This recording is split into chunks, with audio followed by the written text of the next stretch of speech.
This podcast may contain disturbing content for some listeners. It's intended for mature audiences. Listener discretion is advised.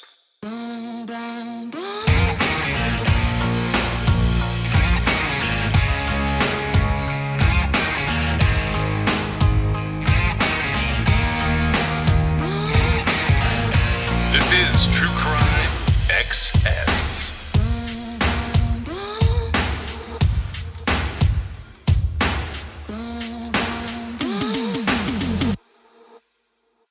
He was a track star, Vietnam vet, husband and father, and also a suspected serial killer. Detectives always thought he got away with 5 murders in Vancouver and Portland. But in a stunning development, Coin 6 has learned there's finally proof Warren Forrest is a serial killer. So this is the document that connects all the dots. It's a big deal. It is. It's huge. Well, tonight, our Dan Tilken has this exclusive story. Clark County detectives told him new evidence leaves no doubt Warren Forrest did what he's tried to hide for more than 40 years. Dan? This is a stunning breakthrough, and the revelation will also hopefully lead to answers for a woman whose sister has never been found. There was good girls and there were bad girls. Just 5 weeks ago, Warren Forrest failed to convince the parole board he's not dangerous anymore. We were allowed to take still pictures as he blamed overwhelming stress in his life back in 1974 for the abduction and murder of Krista Blake near Battleground, the abduction and attack on 15-year-old Norma Countryman, and the attack on a woman we're not naming to protect her privacy. Forrest kidnapped her from Portland and did brutal things at Lacamas Lake. I picked up a young lady with a ruse of offering her a job and drove her to a secluded area and sexually assaulted her, raped her. During the hearing, the parole board hinted detectives were close to a breakthrough on some of the cases of other women and girls Forrest is suspected of killing. Gloria Knutson, Barbara Ann Derry, Jamie Grissom, Carol Valenzuela, and Martha Morrison. I know that Clark County Sheriff's Office visited you, is that correct, in June? And gave you a document? Yes. Okay. And that you're suspected in at least, what is it, 1, 2, 3, 4, 5 other abductions and or murders? Yes, ma'am. Are you denying those?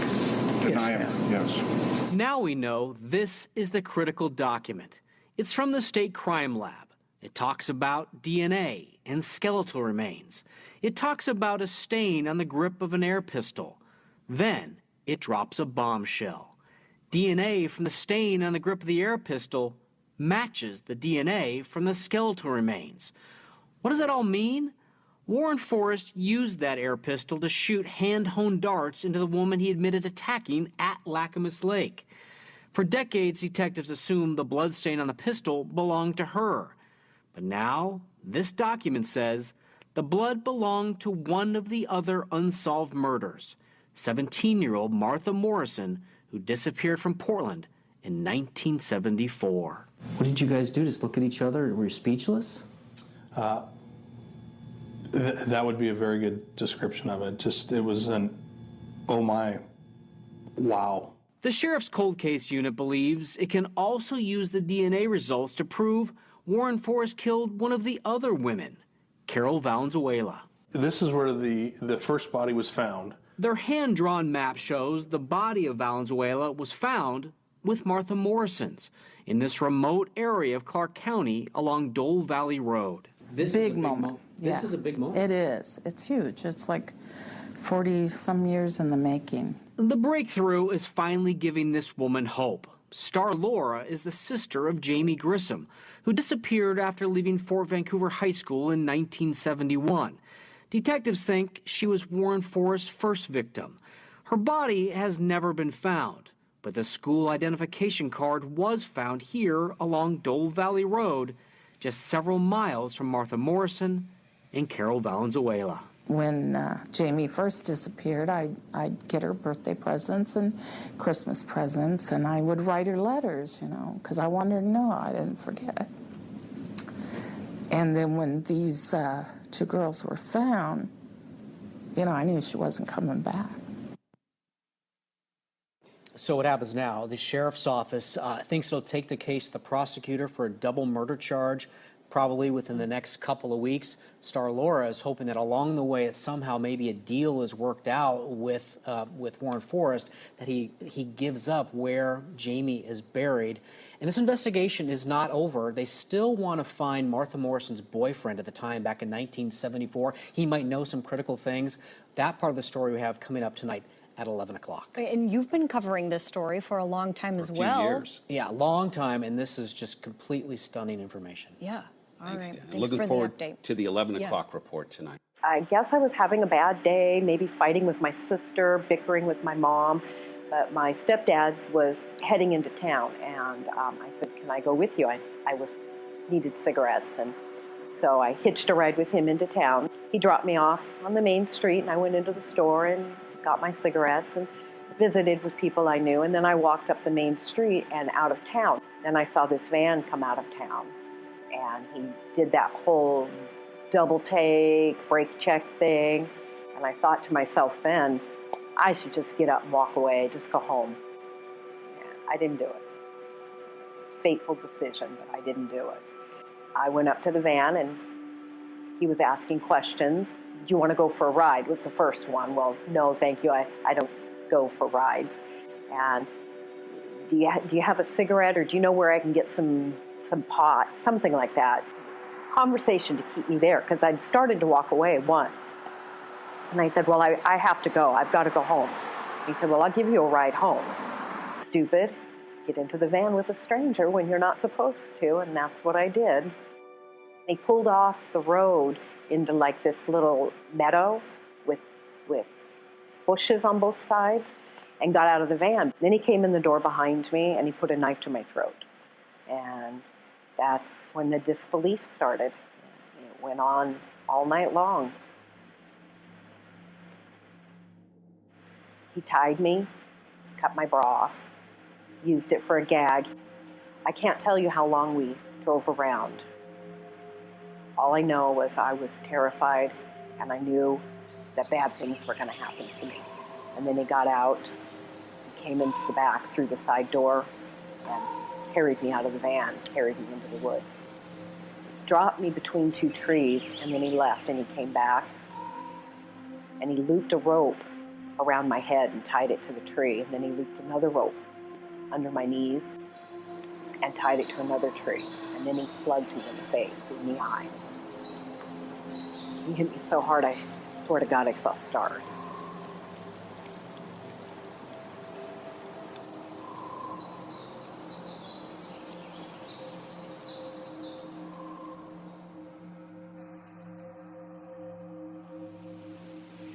These two trees right here. This is where he had me tied. When my head fell free, I got on my knees and I picked up the rope that was connecting me to that tree. And when it broke, I got up on my feet and I hopped away. I hopped right out this way to the path, and I looked back the way he brought me, and I went this way. I came to some barbed wire fence, and I laid down and went under the fence. Big field, some cows, no houses, nothing around at all. I heard noise in the woods behind me, sounding like somebody was looking for something but trying to be quiet. I bet I stood there for 2 hours after the sound stopped and didn't move, just waiting, scared to death. He was waiting to hear me move. I stood up the whole night with my back against the post, trying to get the ropes off my wrist. Just at the, when you can just barely see the light on the horizon, but it's still dark out, I decided I needed to move and get out of there. So I went underneath that barbed wire fence and I hopped about 3 steps and I fell. My feet got tangled up in the bushes, the brambles, and I just stayed. I didn't have the strength to get up. I must have slept for a couple of hours. When I woke up, it was barely sunrise. So I made my way out of the bushes. It was the Parks Department. Of course, I didn't know that at the time. And I started out, made my way down here to this door, and I tried to open it. Came to this door. There was a clock on that wall right there. There was no wire in the glass. Door was locked, couldn't get it open. Thought about breaking the glass, didn't know how.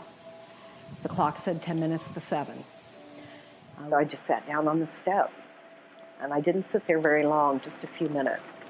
And I heard a vehicle coming up the drive out of sight, and I wanted to just get up and run. I didn't have any place to go. And I think at that moment I gave up. I just thought, whatever. If it's him, it's him. There's nothing I can do. I can't do anything else. A small pickup truck pulled into the drive, into the parking lot, parked across from me. And this man got out. I guess I was pretty beat up. My eye was black. The white was red where the blood vessels was all broken. I had chewed half my lips off trying to get the ropes off. And the rope burn ran all the way up. So red, bloody. He could see, I think, that I was tied. And he just came up and with this look of puzzlement on his face, like, what the heck? And I just started crying. And I sat forward and showed him my wrists, and he cut the ropes off. The police came.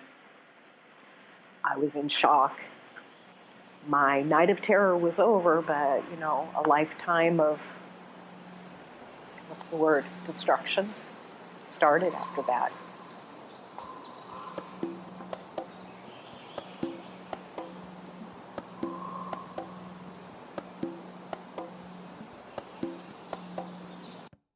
Welcome to another episode of True Crime XS. Today's episode is all about missing hitchhikers in the 70s in California, Oregon, and Washington, and a hitchhiker that we think Ted Bundy killed in Idaho.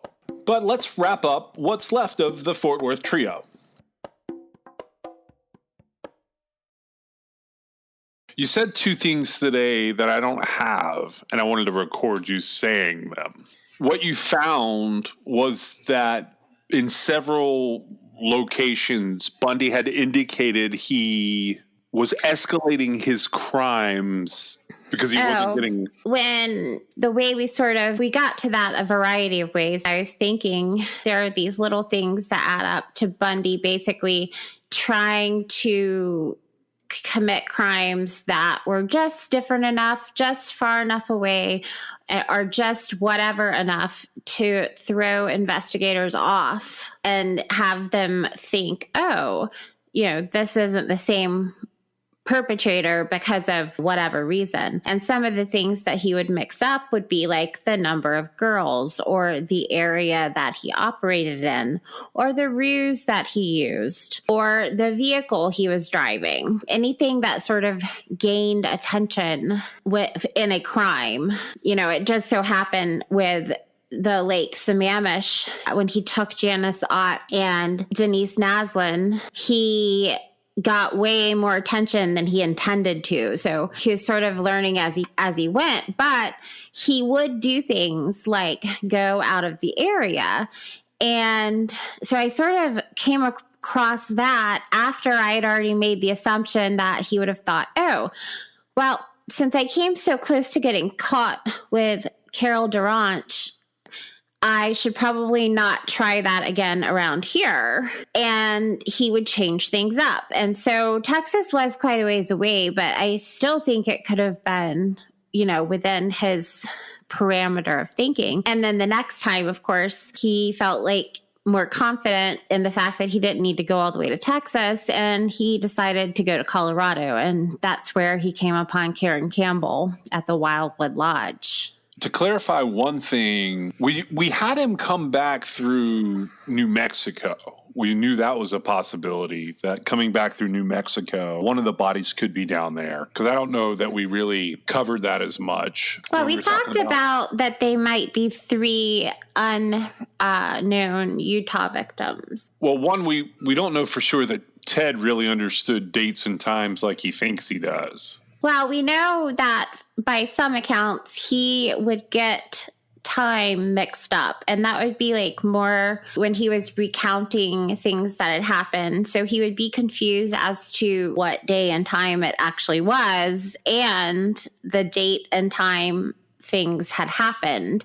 And so I guess it was just a matter of the way that his brain was sort of processing things. But different people talk about they would receive letters with the wrong date on it from him. And then he would talk about things that happened a specific month and a specific year. And I think there's evidence that it could possibly be like one of the elements is right, but not the other one. So the right month, but not the right year, but not the right month, that kind of thing. We have a hitchhiker in Idaho that you sent me a recording of the description of. Essentially, we think he may have killed a couple of people in Idaho, Wyoming area. And there was a specific case that you looked at because he talked about killing some girls on Halloween. He talks about taking Laura Amy on Halloween in 1974. And her body's recovered. And I thought it was weird because it was Halloween. The girls that from Michigan, now Michigan's a stretch. He never talks about Michigan in any of the things that he talks about. But 2 girls walked away from school and it was on Halloween. Right. So we're going to mention those 2 in this episode because one of the things we've been sort of narrowing down is impulse killings. Specifically, one of the things that we started this with was The Boy in the Box. But we also came across, in addition to Anne Marie Burr, which was when Bundy was really young.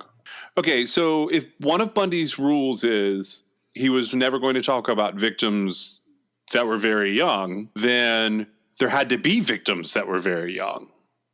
It would seem so, yes. All right. Well, going to what you were saying just briefly about Ann Burr. Now, he wrote a letter to Ann Burr's mother indicating that he had not had anything to do with her death. And what do you think about that? Are you asking me if I believe a serial killer who says he didn't do something awful? No, I'm not asking you that. I'm asking you, do you feel like Bundy would have taken the time to straight up lie to her? Because in all likelihood, I mean, he could have just ignored it. I was just curious about what you thought about that. Oh, I think Bundy killed Anne Marie Burr. And so what do you think? Do you think that the letter was just part of his game? He ran these ruses on women with the goal of getting them alone, abducted, and then assaulting them and doing whatever with the corpse and possessing them. Lying to Anne Marie Burr's mother was one more way to relive that kill. And that's an early kill, so that's going to be a strong impression for him, and it's going to be an important memory. Why would that make the memory any more real? I don't know. To think he got away with it? He was very much cultivating this image. He was sort of the P.T. Barnum of serial murder, if you will. I mean, he ran his courtroom, although there was a judge and he had to go home every night in handcuffs.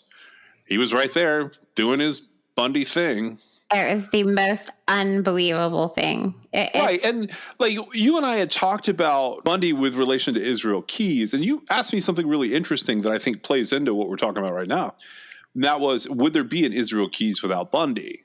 And I don't think there would be. Right. He might not have been his favorite serial killer, but he did influence him. I think that is, it's so prevalent in my mind, with some of the stuff I'm looking into now with regard to Bundy. I think that Israel Keyes was probably reading every single newspaper article that was put out about Ted Bundy. The information they provided in those news articles, that's how Keyes got his start. Yeah, and I think he probably killed Anne Marie Burr and didn't want to take credit for it. It's a weird one because, why would he lie to her family? I don't know, because, that's a horrible thing. I think about it and I go, did he have a stroke of empathy or something? And I don't think that's the case. I think that Keyes and the way that he talked to the investigators, where he was basically not wanting to be linked to children. I think that carries over to Bundy as well. It was one of his rules. And if it was one of his rules, he just really wasn't going to confess to it. Okay, so say he didn't kill Anne Marie Burr. So who are the young victims? Because he didn't talk about Kimberly Leach, really. But right. Well, actually, that's a little confusing, but it seems that he may have vaguely confessed to her, but I don't know that he considered her to be very young.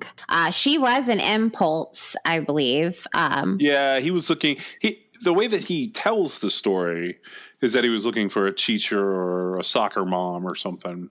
Oh, right. Grabbed her instead. Well, it's interesting because looking into Ted Bundy, it has actually brought light to something that I contemplated quite a bit when we were doing Israel Keys. Not that Keys ever leaves my mind, but okay. So having all the information I had, I realized what Keys meant when he was talking with his investigators about maximum versus minimum publicity. Oh, what's that? Well, maximum publicity would be to pull a Ted Bundy. He chose minimum publicity. That's what, because Keys was all about keeping his name out of the papers. And I have a feeling that what was churning in his head was the stunts that Ted Bundy had pulled. And I think that Keys was weighing out, okay, I'm just going to have to, come to the realization that my mother's never going to speak to me again. And, my daughter's going to hate me and know that I did all this terrible stuff. But I'm going to go the maximum publicity route, which would have been putting his name in the media and going the route Ted Bundy went, essentially. Ted Bundy had maximum publicity. He absolutely did. He was on the cover of every paper. We're still talking about him roughly 31 years after his death, right. His execution. So that's what I'm sort of getting at when I'm talking about Bundy crafting his image. He chose to, the only reason he was confessing at the end was to bide time, which is weird because he had a plea deal to not be executed, and he chose not to take that, and the trial turned into a giant debacle. But he is known as like a co-ed killer. All the kids are left out, and the time frame that we're looking at while we were hunting for essentially the hitchhiker story, whether or not that story was true and who it could possibly be, which we've now sort of decided we think it is true and we think we know who it is. So what I was trying to clear up was a couple of things. So I want to end the Fort Worth trio going to the missing hitchhiker. That's the fork in the road, is like the missing hitchhiker thing. And I wanted to mention the fact that, Bundy committed murders in California that they're really never addressed. Okay, so I understand what you're saying about doing the fork in the road hitchhiker murder trio. But in my brain, that doesn't make sense. Okay, so here's how it would make sense in the edit. So we're finishing up the Fort Worth trio. Right. The fork in the road is, do we want to go after who we think Bundy killed in California, or do we want to go after the hitchhiker? Our answer is the hitchhiker, because you already have a theory there. Okay. But the Fort Worth trio is happening in December, and the hitchhiker happens in August. I know they go backwards. My brain doesn't work that way. So you said something that I lost in the other recording, and basically you said, did you know that, what he said about the hitchhiker was that she was either from Montana or Wyoming? That ties into something else I found. All right, have you ever looked at, the list of victims from the perspective of he said he killed this number of people, but they can't identify them? This is where I'm going with this. He says he killed 3 people in Utah that have never been identified. So in the official count, the Ted Bundy count, there are 3 identified people in Utah, and I think it's the Fort Worth trio. I know they weren't in Utah, but he's talking about where he killed them.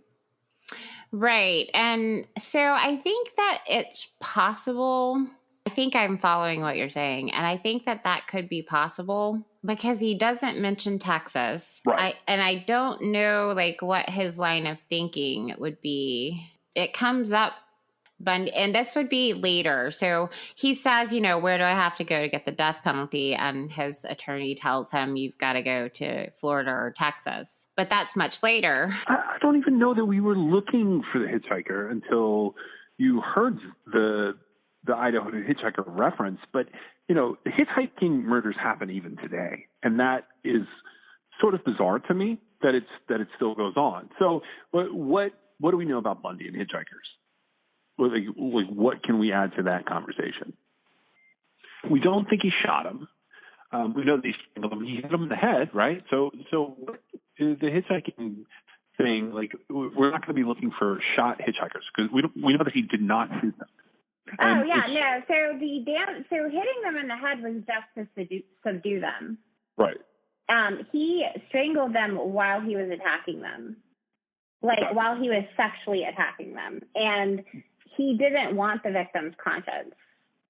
He wanted them to be unconscious, and it happened. And that is crazy. But so you're looking at. I would say it's amazing, the broad spectrum of investigative work you see, because some of them they have no idea, and then of course with bones you can't tell. You can sort of look at some of these girls, and I could say with a lot of confidence that they were sexually assaulted, even if it wasn't by Ted Bundy. But if they succumbed to foul play, that the reason was they were raped. I mean, you can look at girls and tell that. I mean, it's not that hard. And, it's sad. I've said before, there were other people operating, but I feel like so in some ways, Bundy's known for his co-ed killings, and it was girls with long, usually dark, but I don't feel like that was a complete requirement, but long dark hair parted in the middle. But, when he got really amped up, I think that he was more lenient.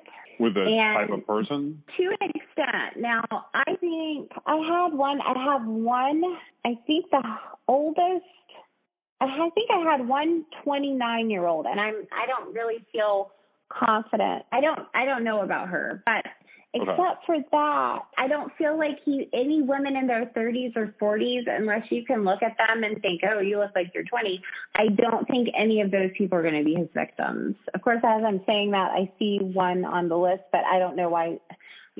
That list is in progress. So my point is, towards the end, the younger the better, it looked like. Because, Kimberly Leach was his last victim.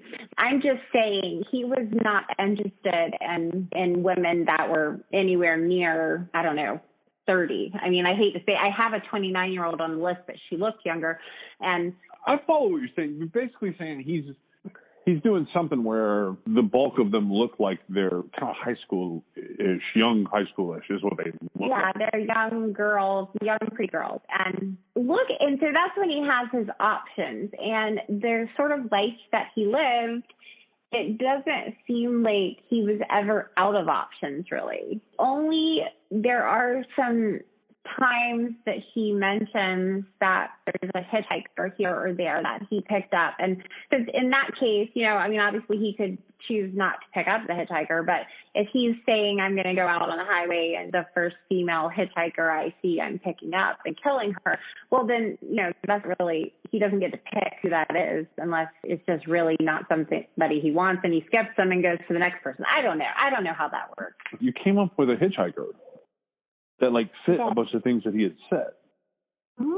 But where we're at, go ahead. I could heard this person as, person just like everybody else. But it's kind of a quick mention in the Bundy case. So I'll just go ahead and mention it if that's cool. The Bundy story goes as we know about the Seattle area kidnappings that started at the beginning of 1974. And then he's got sort of a known commission of crimes running all the way through the year.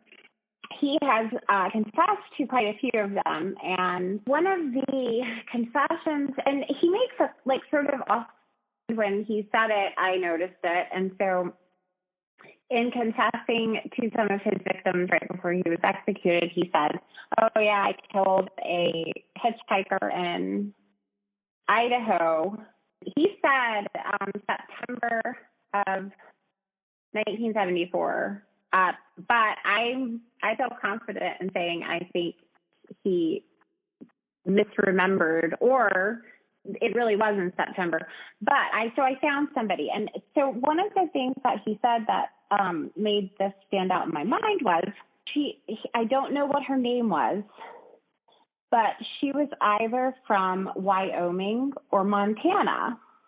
And I thought that was really odd, because in a situation where, like, let's say if somebody said they were from South Dakota, like, right. Okay, I could see them thinking, well, they said Dakota, was it North or South Dakota? I see that. I do not see how you could mix up Wyoming and Montana. Would you agree with that? It's weird. Like, if you're going to remember something, just remember one of them. Yeah, we were trying to figure out how he would go. Like, would it be a thing where, well, I'm from Wyoming, but I'm going to college in Montana, but now I'm in Idaho. I mean, we were trying to figure out why would he say both states.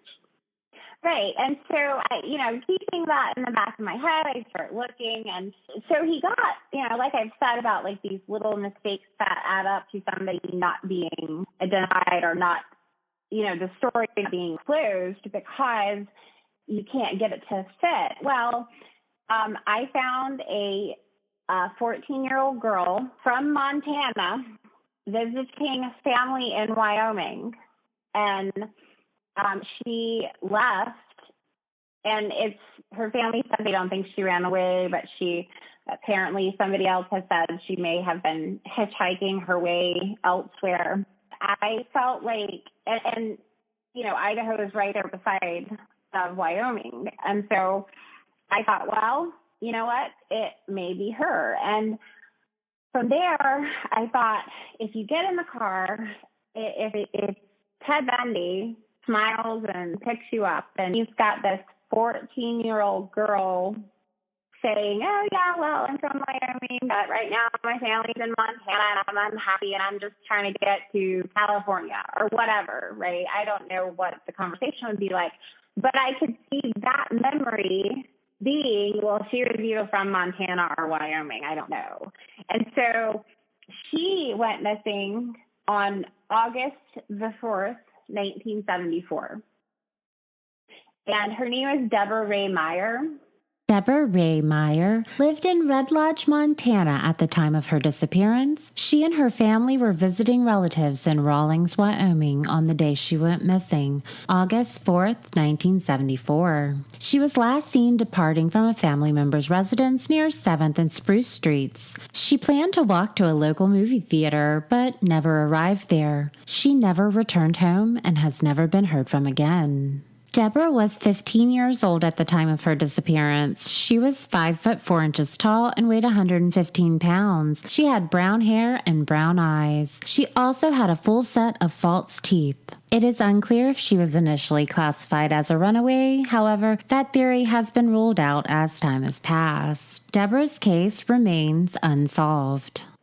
There's been speculation about her case, about potential suspects.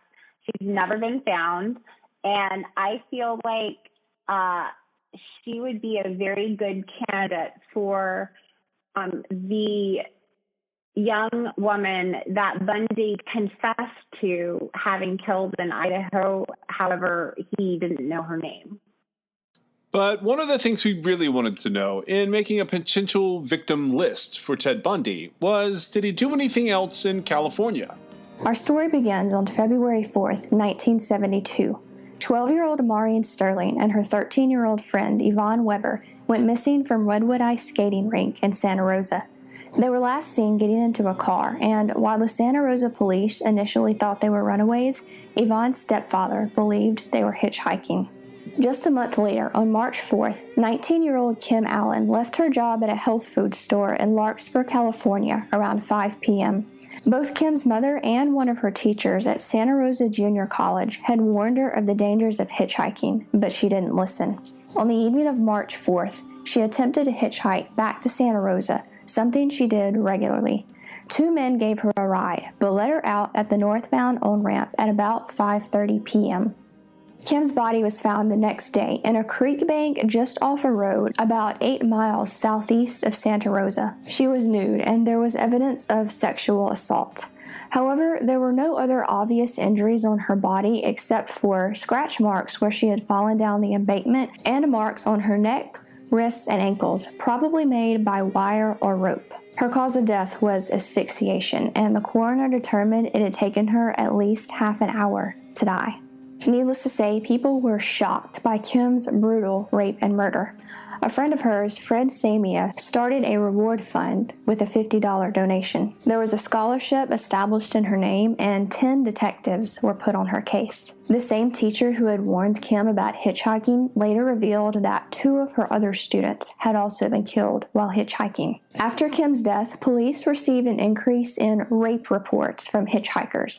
In fact, about 80% of reported rapes in Sonoma County occurred while hitchhiking. Less than 2 months later, on April 25th, 20-year-old Santa Rosa Junior College student Jeanette Kamali left home around 9:30 a.m. to hitchhike to class.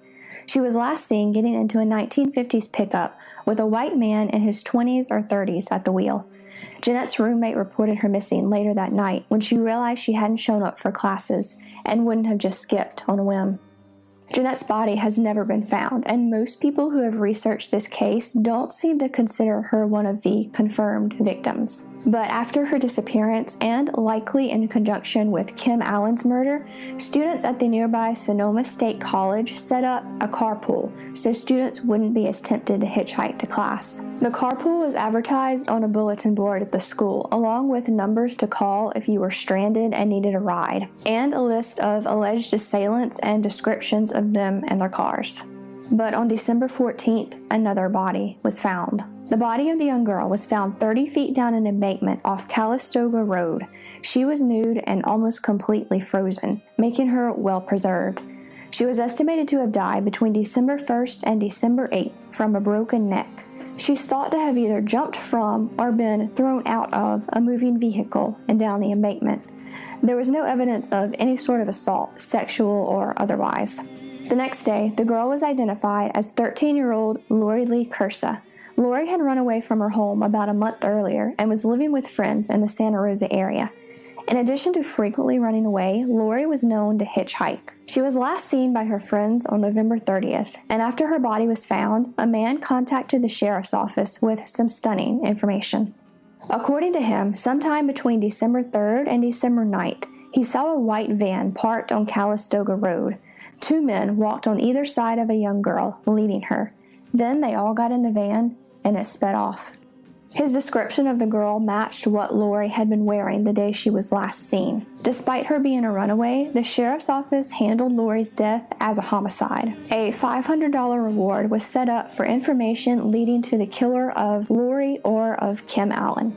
On December 28th, 2 teenage boys hiking in Franz Valley stumbled on human remains. Other than a necklace and an earring, there was no clothing found at the scene, and the bodies were completely skeletonized. At first, it was difficult to determine even how many bodies there were, let alone how long they'd been there, though 2 skulls were eventually found, so it was presumed there were 2 bodies. Less than a week later, the remains were identified as those of Maureen Sterling and Yvonne Weber.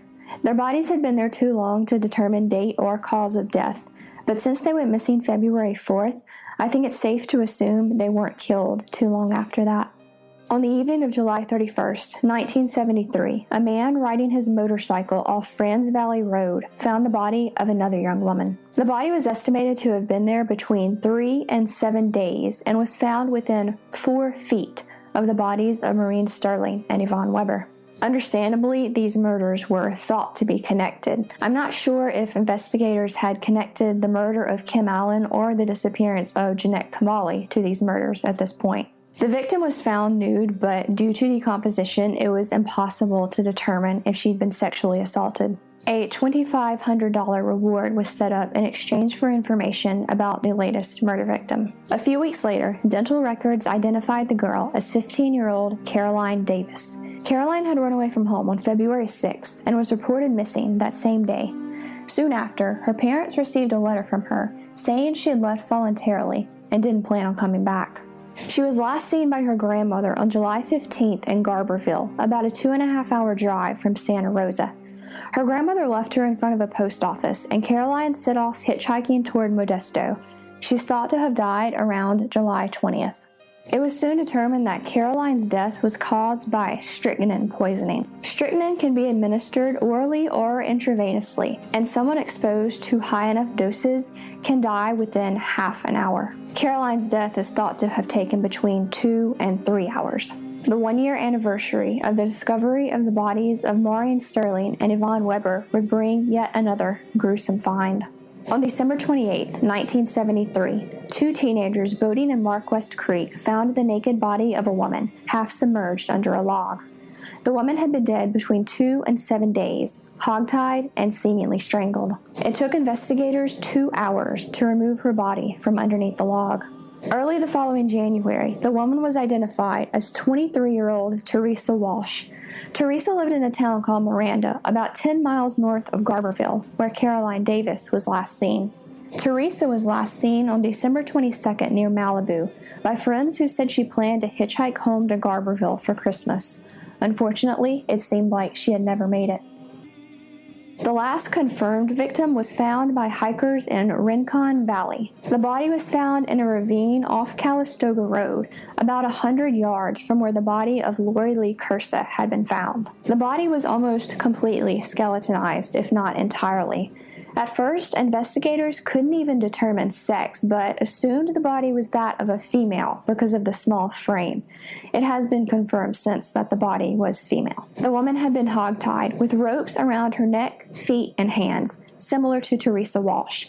Teeth and a hard contact lens were also found at the scene. At first, the remains were thought to be 5 to 7 years old, but I'm not sure about this. This conclusion was made because it was thought that if the body was newer, a soft contact lens would have been found instead. The first FDA-approved soft contact lenses came on the market in 1971. They soon became more popular than hard contacts, but plenty of people still wore them in 1979. Even today, about 10% of contact lens wearers still wear hard contacts. So I don't think it's too crazy that someone who died in the late 1970s would still be wearing hard contacts. The body remains unidentified to this day. At first, there was speculation that this was the body of Jeanette Kamali, but dental records would eventually rule her out. These are thought to be the 7 confirmed victims of the killer, as well as Jeanette Kamali, who likely at least met the same fate. But there are a few unsolved cases some people believe may be tied to the hitchhiker murders in Santa Rosa. On March 16, 1971, 17-year-old Lisa Smith was seen hitchhiking on Hearn Avenue in Santa Rosa at about 7 p.m. A few days later, a young woman was being treated at Novato General Hospital. She gave her name as Lisa Smith and told the staff she'd been beaten up by a man while hitchhiking. She also gave her age as 21. The hospital has no records of this visit, and I can't even find them online. They've probably changed names since then. So it can't be determined if this was the Lisa Smith that went missing on March 16th. She's never been seen or heard from again. On September 9th, 1975, the body of Deborah Carrick was found off Highway 64, about 13 miles west of Cameron, Arizona. Deborah had been traveling from Maryland to California for a friend's wedding, but planned to visit national parks along the way. Even before her body was found, her ID was found at an intersection in Santa Rosa, close to where the bodies of some of the other victims had been found, though I can never determine exactly which victims. Her murder remains unsolved. 15-year-old Carrie Ann Graham and 14-year-old Francine Trimble lived in Forestville, California, about 11 miles west of Santa Rosa. The 2 friends were last seen alive in December 1978. Some sources said they were going to visit a shopping mall in Santa Rosa, but Carrie's sister would later say that she thought they were going to a party. Regardless of their destination, they never made it home. Their skeletonized bodies were found about 83 miles north, close to Willits, California, the following July, but not identified until 2015. Investigators suspect foul play in their deaths, and the investigation is ongoing. In the summer of 1973, San Francisco had its own string of unsolved murders, and some of the details were similar to the killings in Santa Rosa. All of the victims were girls or young women in their late teens or early 20s. All of the bodies were nude, but there were no signs of sexual assault. Unlike the bodies in Santa Rosa, all of these were found in schoolyards or parks. I have seen speculation that the murders in these two towns might be connected. Santa Rosa is just over an hour's drive from San Francisco, so it is conceivable that a killer could travel between these two towns. But who committed these murders? We were stumbling across younger victims. Right. The Fort Worth trio is in that. There's some more Wyoming deaths that are interesting, but there's an impulse kill in that first rampage that he gets into. You know, all the other girls are college girls, and right. It was, so essentially, I'm sure you'll drop the information in, but...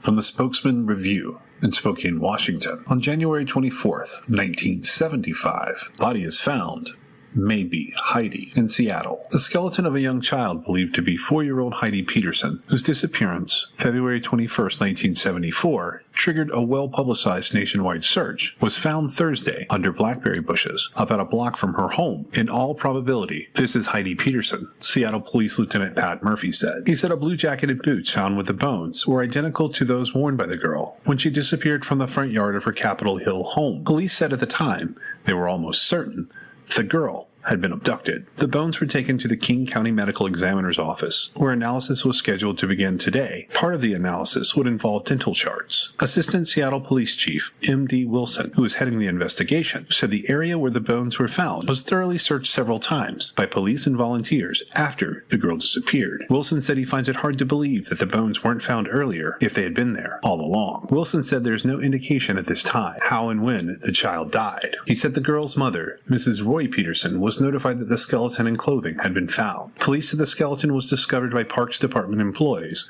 who were retrieving a garbage can that apparently had fallen from the auto viewpoint above the unimproved lot where the bones were located. Thousands of volunteers mobilized in the search for the girl after she was reported missing.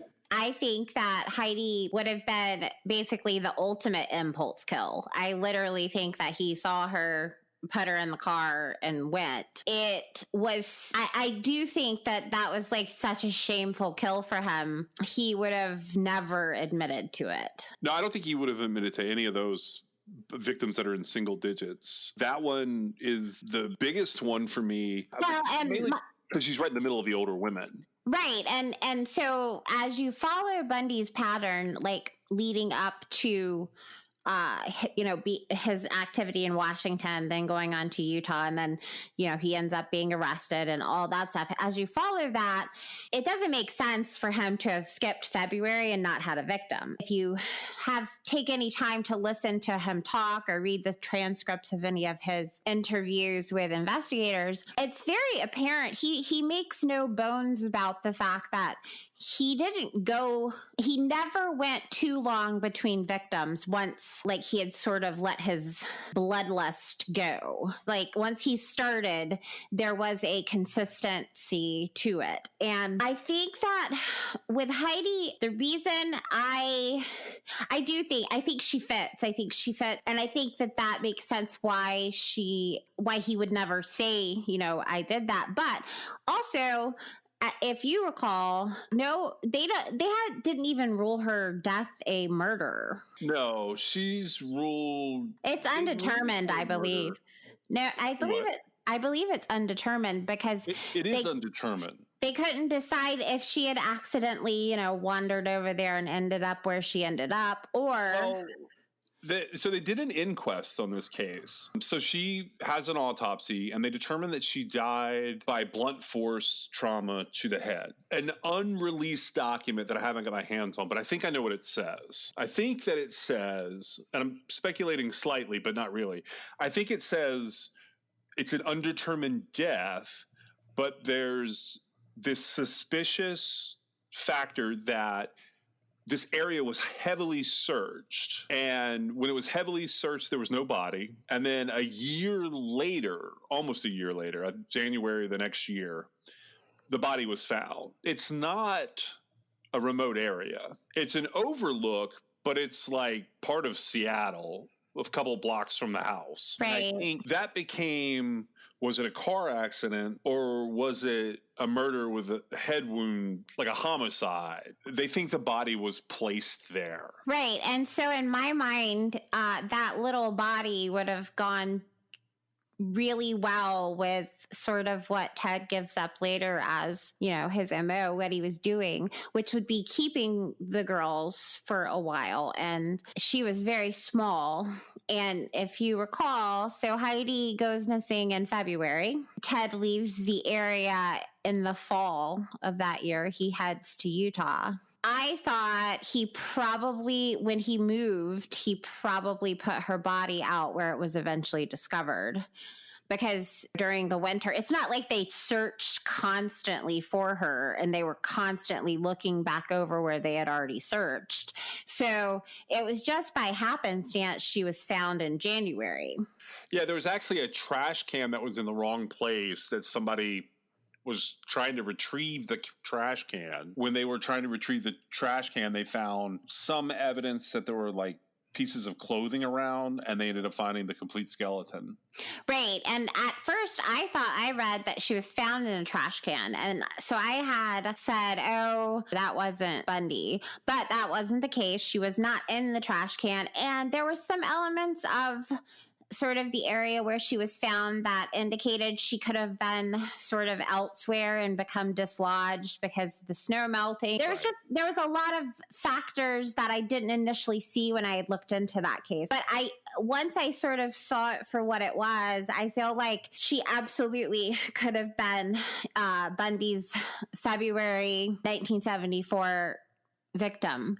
And it would have been an impulse victim, and he probably had her in his apartment until he moved when he got ready to leave to go to Utah. Yeah, and that's the part where it gets really disturbing. We were digging this up. We were looking for the hitchhiker, but also there's like a dozen murders that he mentions in passing to one of his lawyers that are never looked at again. And those are in California. And one of the things we found in California that was interesting is like a similar case to Heidi. It's a weirder one. And so this is Mary Lozano. Mary Elizabeth Lozano was last seen in her bedroom in Venice, California at 9:30 p.m. on February 13th, 1969. She has never been heard from again. At the time of her disappearance, she was 4 years old. During the early hours of the morning, her parents and her disabled aunt were awakened by her cries for help, but they assumed she must be talking in her sleep and didn't investigate. Her 3 brothers who shared her bedroom slept through the night without being disturbed. A neighbor arriving home at 3 a.m. saw a man standing in front of the unlocked sliding glass door of Mary's home. The man ran away and the neighbor assumed he'd left the area and went to bed. The police believe Mary was abducted by the person the neighbor saw. There was no ransom note, no suspects were ever identified, and in spite of an extensive search, the child has never been found. Her case remains unsolved. Mary Lozano is taken in the night, like from a room with her brothers all sleeping around her. Right. And this is a little child. And so I just want to point out, at first it didn't process in my head that she was in the room with her 3 brothers. But so what happened was, supposedly she cried for help in the middle of the night, but her cry was ignored because they thought she had just gone right back to sleep, and the parents didn't go check it out. And I thought, well, that was bad. But then when I read that she was in there with her 3 brothers, I understood a little more, because obviously if something's really wrong, one of the other kids will come get the parents or what have you. But I thought, that was really terrible. And it was very bold, whoever, because she was literally, I think she's classified as a stranger abduction because the neighbor did see somebody coming out of the sliding glass door around 3 a.m., which is when she was thought to have been taken. There were several sightings that night reported. So she is a stranger abduction. The face at the sliding glass door, and then a neighbor seeing her coming out of that sliding glass door, like it's little matching houses. But yeah, she straight up is a stranger abduction. And in my opinion, she's Ted Bundy. I could totally see that based on him talking about like the way that he would, from what I have interpreted from Ted Bundy, he was all about the hunt, the chase, watching to get the victim. And the kill was like something that just had to be done to not have witnesses, basically. So that's the way he operated. But he talked about he would watch places, he would go in and look around, not even do anything, just look and see what the situation was like inside while the occupants were in there sleeping. Like, how creepy is that? And so he would make decisions based on his observations and what he thought he could get away with and how things went. And I figure he watched that house and decided, I'm going to take the little girl. And then he did it. And now that was several years before, like the time period we're sort of in. I believe, was it 1969? 69 for her, but that we think that he was murdering in California before the Seattle murders. Right. I think that for the most part, Seattle murders started up because when he had made the decision, at least internally, that he was leaving to go to Utah, I think which would have been a little before the new year of 1974. He decided he was going to go to law school in Utah. I think that's when he let loose and he started making sloppy mistakes. That's kind of a prevalent thing that he was doing to not get caught. But, as time went on and he knew he was leaving, he got less worried about that. Right. It was the second acceptance that he got. So in August of 74, the new school year, he goes to Utah. Yeah. But my point is that he had already made the decision at the end of 73 after he had started at Puget Sound. It didn't go the way he wanted to. So by January, he knew that he was going to be leaving in August, is what I'm saying. Oh, you mean the whole time before in 74, he's already prepared to be leaving. Yeah, that's why he started doing those killings like that. Yes, because he knew he was going to be leaving. I'll agree with that. So I'm trying to think of who the Orchard Girl was, because we were talking about her. It was Nancy Wilcox. It is Nancy Wilcox. Okay, that's who I was just sitting here, so we put it on the record. I reported a match for Nancy Wilcox that was not in that area. You mean the unidentified body was not in that area? Right. So, so backing it up, this goes with what you were saying about Bundy and dates and times and not knowing exactly what was going on. He told investigators towards the end where her body could supposedly be found. And the way that the story goes with her is that he wasn't going to kill her. He was just going to rape her. He had convinced himself that he could go to a certain extent and not have to go all the way. And that apparently her death was an accident, that he was just trying to, quote, throttle her into unconsciousness, end quote. And he accidentally killed her. Right. So he gave a location of the body. And so this was October 1974.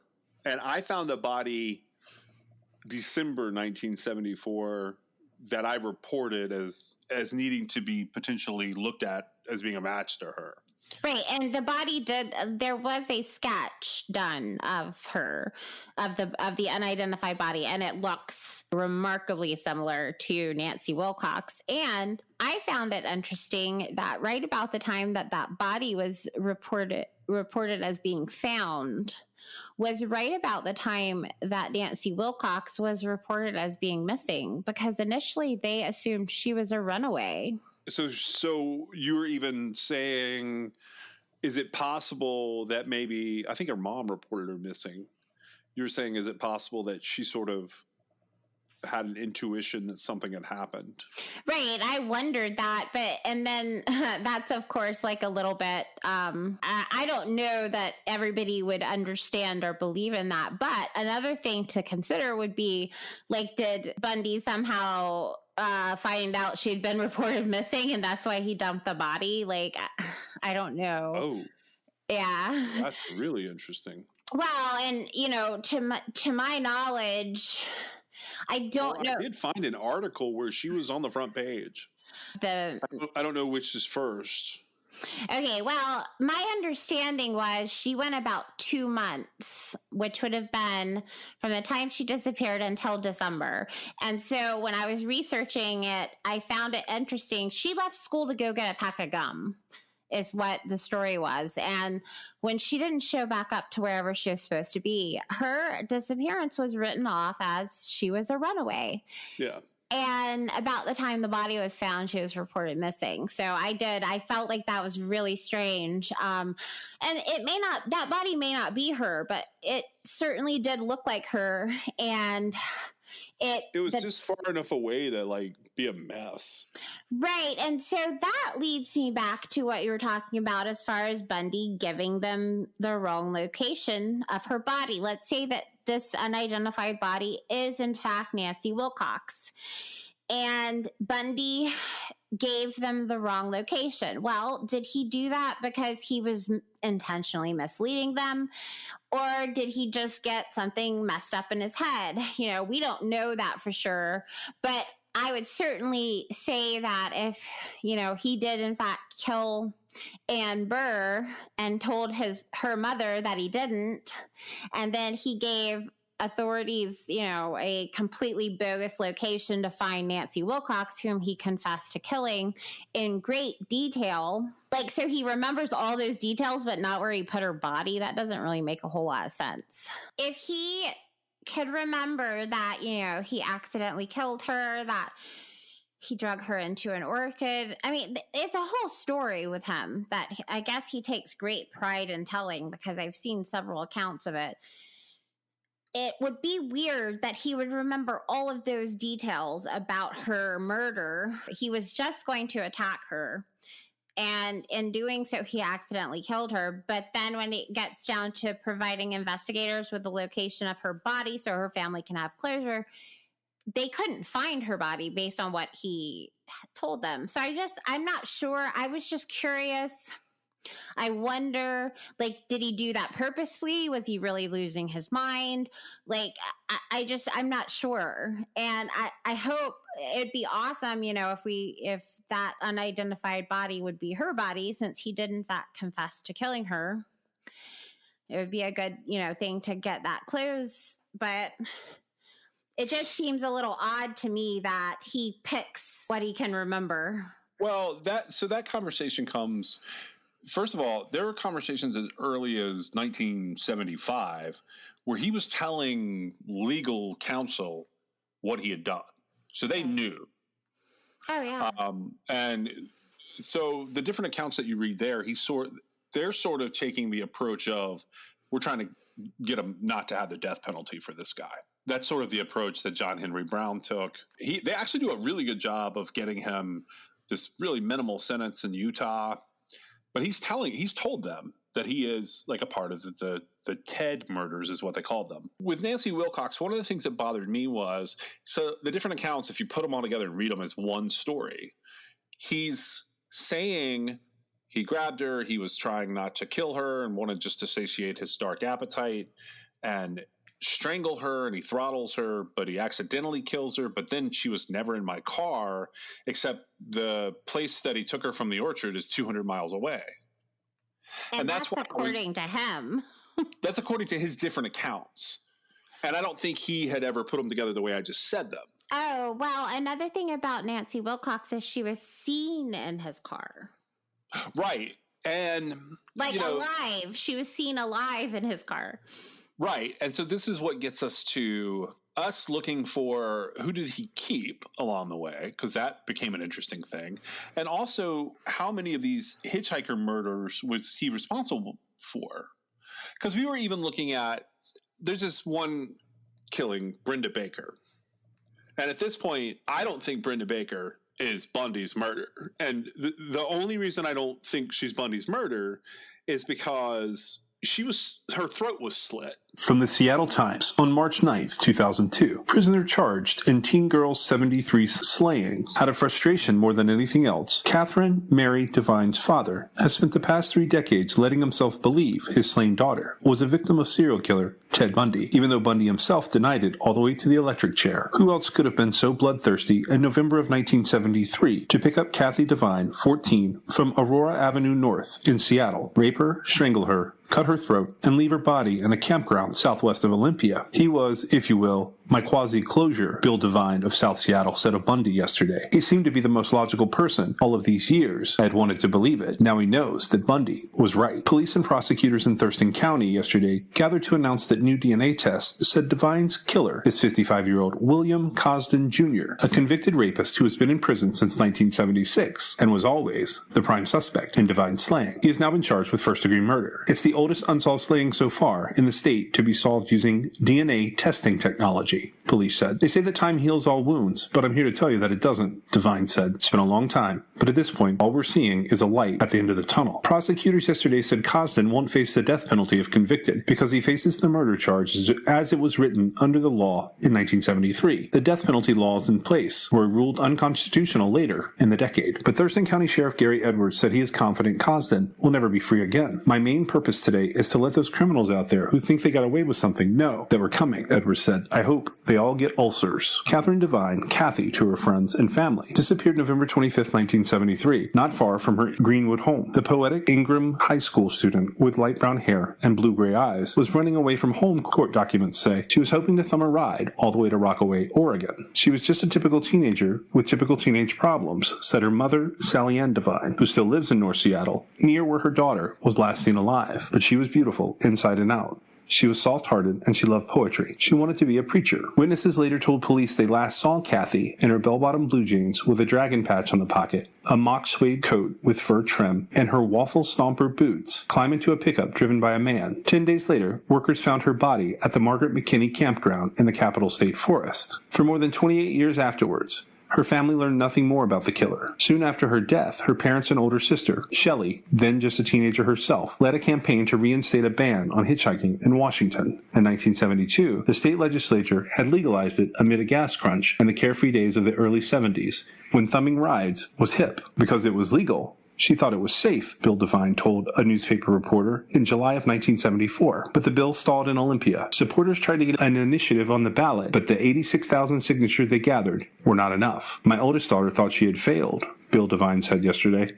I told her, look, now many people become aware of this problem. You didn't fail. In the meantime, unbeknownst to the Devine family, police found a suspect in Kathy's death. In 1973, Cosden was 26 and living with his father on Scott Lake, near Little Rock in Thurston County. His father owned the Restover truck stop off Interstate 5 south of Turnwater, according to court documents. It was only a few miles from the campground where Devine's body was found. Witnesses in 1973 told police that the night Devine was killed, Cosden had been seen with blood on his shirt and in the bed of his pickup truck at his father's truck stop. Then a couple of hours later, in the wee hours of November 26th, his pickup mysteriously caught fire and burned up about 3 miles away from the truck stop. Detectives did some digging into Cosden's past. They learned that Cosden had raped and killed a young woman in Maryland in 1967. The documents don't explain why he was free just 6 years later. Then in 1975, Cosden raped a young woman in Thurston County. He was sentenced in 1976 to 48 years behind bars. I always felt that he was our guy, but we never had quite enough to go to court or book him, recalled Paul Barclift, the 72-year-old retired Thurston County detective sergeant who had led the investigation. I always thought we'd get him sooner or later. Police yesterday quietly acknowledged that Cosden had also been a key suspect in a similar rape and slaying. In May of 1974, 7 months after Devine was killed, 14-year-old Brenda Joy Baker of Maple Valley disappeared while trying to hitchhike from her home to Fort Lewis. Her body was found about a month later near Millersvania State Park in South Thurston County, but also not far from the Restover truck stop. Her throat had also been slit. Police said yesterday it's doubtful that Baker's slaying could be conclusively tied to Costa. Detectives lack any physical evidence and didn't recover any suspect DNA from her body. It had been in the woods too long. In 1986, detectives on the Devine case got a warrant to take blood samples from Cosden, who was in prison on McNeil Island. About the same time, they went to the state parole board and told him of their suspicions. Consequently, his parole was denied. Cosden's next possible parole date is in October of 2004. While detectives told Devine's family they had a suspect, they never said who it was, so Bill Devine had always figured they meant Ted Bundy. Everyone deals with this in their own way, he said.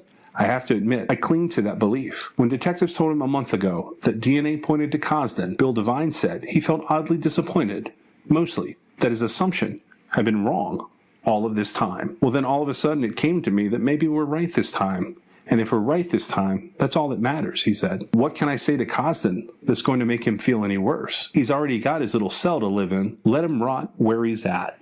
There's several of those murders that pop up in this time period. Right, and I can't remember if they had DNA evidence, but there was something that, in my mind, it just seemed very unlikely that it could be Bundy. Well, so at this point, where we're going with all of this is we're taking a look at like the different hitchhiker murders.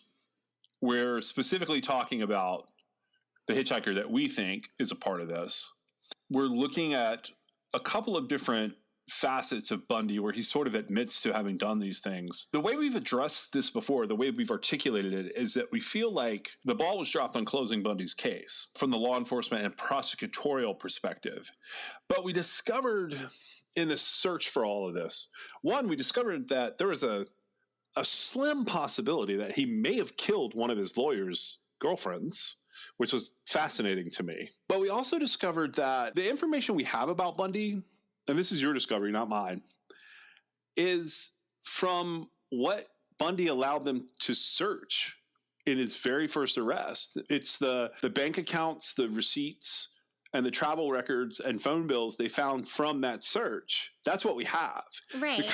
Because of the way they prosecuted him in Utah, started to prosecute him in Colorado, and then prosecuted him finally down in Florida and never prosecuted him anywhere else. Nobody subpoenaed anything.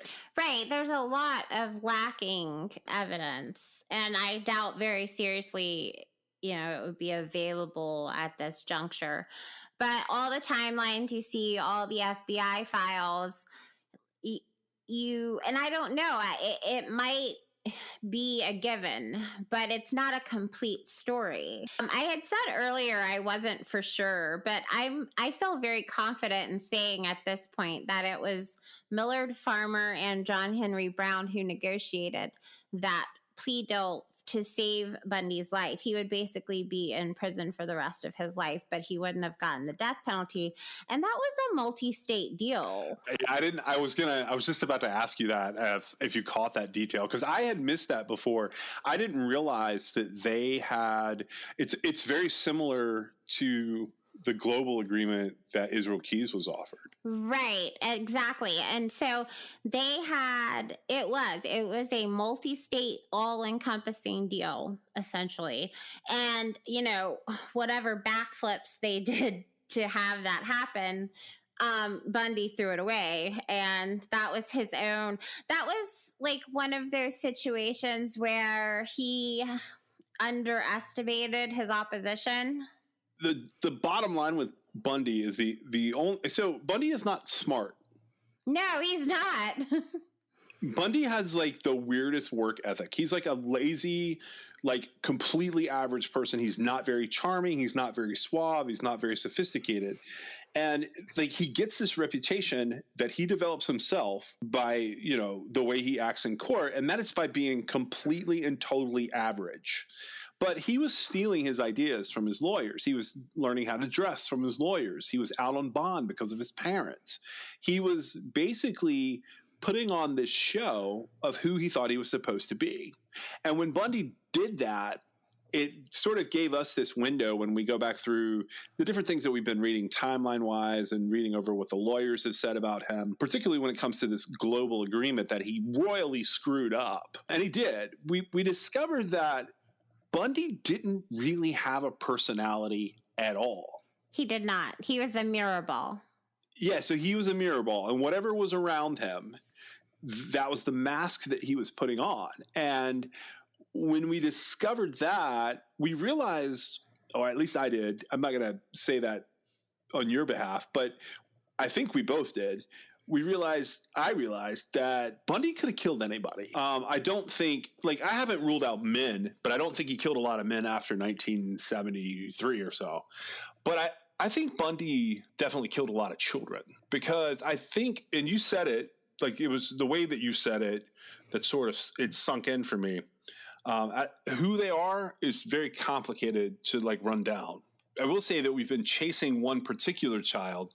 It's a 15-year-old child. We're not even sure they're actually dead, but she fit this timeline that we were looking at. And there was definitely a missing persons plea from the family that related back to the police, but we can't tell if they ever closed the case out or if they just decided she ran away.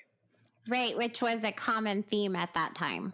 Right, and that's what we ran into was the definition of the word children. If they're under 10, their parents usually reported them missing. I say usually, but sometimes a little over that, there was legitimately these weird periods of time or passages of time where people would not necessarily report their children missing right away. They would call them a runaway and ask for help and post flyers, and they might even put articles in the paper, but they might, the police involvement might be informal. Right. They could call the police and say they're safe, and that's okay. But we chased one particular girl, and she's a 15-year-old girl. She fits the time frame that we were looking for. We can't tell if she's still alive. She doesn't seem to appear back on the radar ever.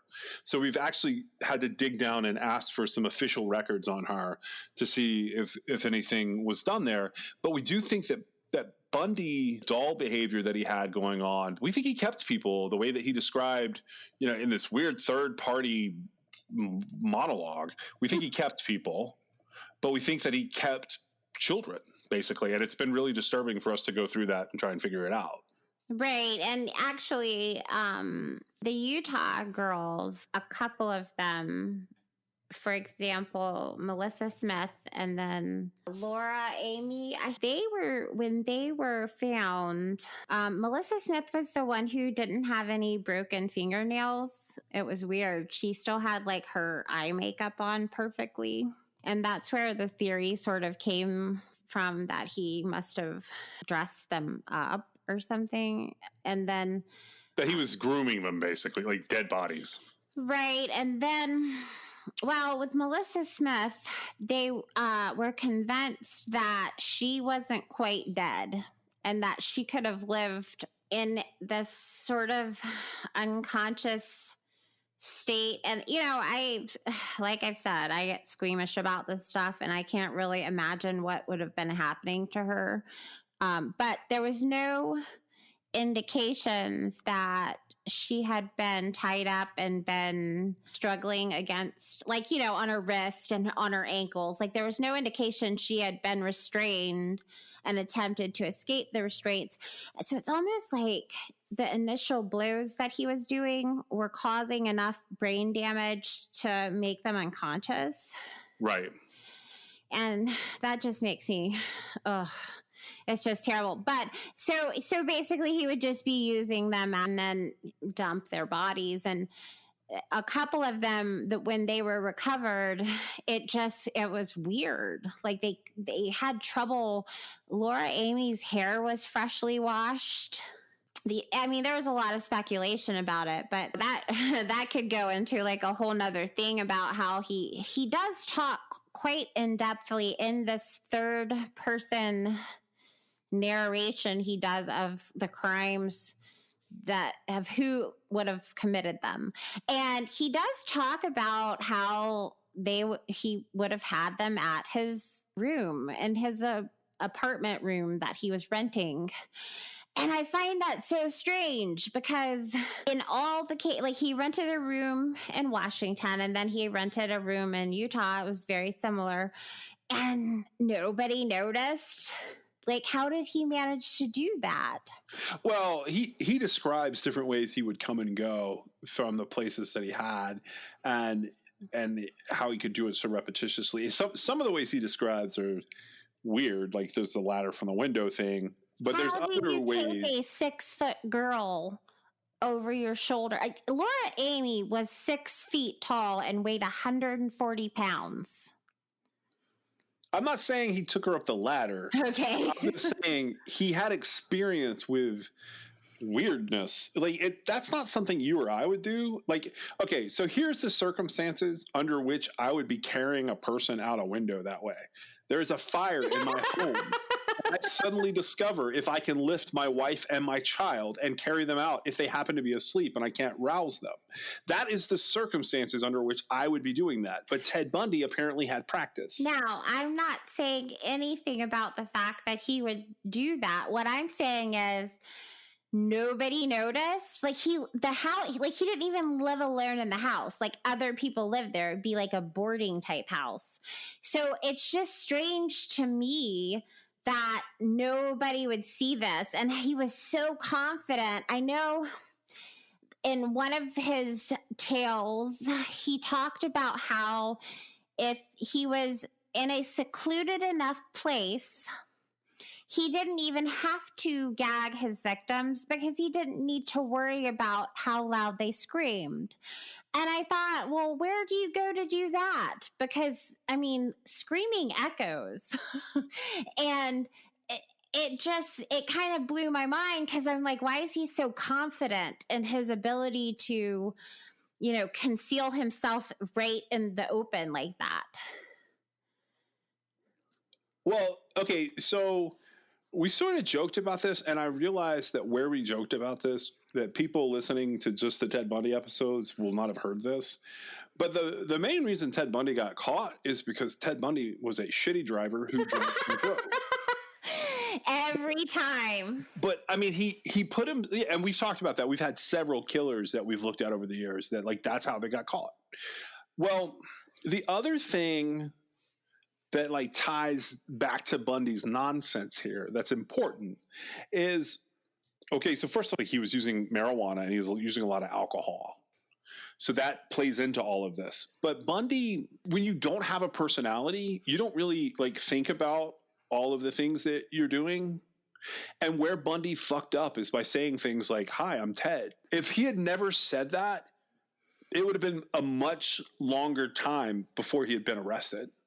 Because the "Hi, I'm Ted" incident is what forced him, to stick to his Utah plans, and it's what pushed him into situations like Carol DeRanche.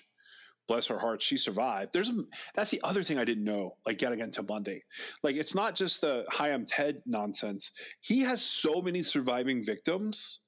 Right. And so there's a victim out there somewhere, and maybe they didn't report it, but it seems like timing wise they would have. Like, he talks about how one day he was gonna, like, do something and he lost his nerve after he had smacked the girl on the back of the head. Yeah. And I thought, okay, like, there's a girl out there somewhere that almost was a victim of Ted Bundy. Now, he didn't attack her or anything. Like, he didn't rape her. He just walked up. She was fumbling for her keys at the door of her residence. And he knocked her on the back of the head with a piece of wood. And then because she started screaming, he walked away. And I thought, well, that's odd. It's not funny at all, except, like, how did he get away with this? I feel like that would be a really big deal. And of course, for him, it was, those were the times that I don't know what made it different, like how he was able to not go through with that incident, but then at Lake Sammamish, he was able to do it twice. Like, I don't know. He just had exactly the right amount of alcohol or weed in his system. Seriously. Right. Like, and he talked about chemically balanced to do it. And, so, okay. And then we have the whole end of Bundy is this nonsense where he's essentially blaming pornography. Like that's I don't know what he was thinking there. Yeah, I mean, he goes on with a pastor from Focus on the Family, Pastor James Dobson, who was a big deal.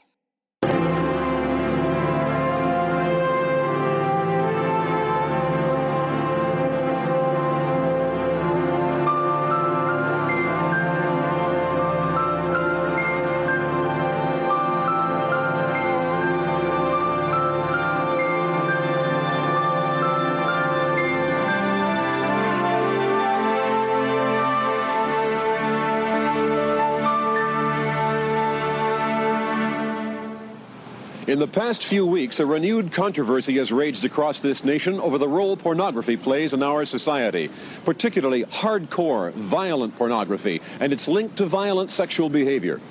It's become a firestorm in the media following the execution of convicted serial killer Ted Bundy in the Florida State Prison. In an exclusive interview just hours before his death, Bundy told how pornography fueled and crystallized his own homicidal sexual fantasies. Bundy was interviewed by psychologist and author Dr. James Dobson, who is president of the California-based Focus on the Family. That dramatic footage has become the focus of the debate and constitutes the last formal statement of a condemned murderer. I talked about it with Dr. Dobson at his headquarters in Pomona, California. Dr. Dobson, it's been fascinating to read the aftermath in the press of this event that happened at the Florida State Prison, the circus that occurred outside, the interview inside, and then what happened afterward. And it's curious to me that it was more criticism was leveled at you than was leveled at Bundy. That's why I would like to establish, first of all, who you are and what your credentials are in the professional community. Could you do that for me?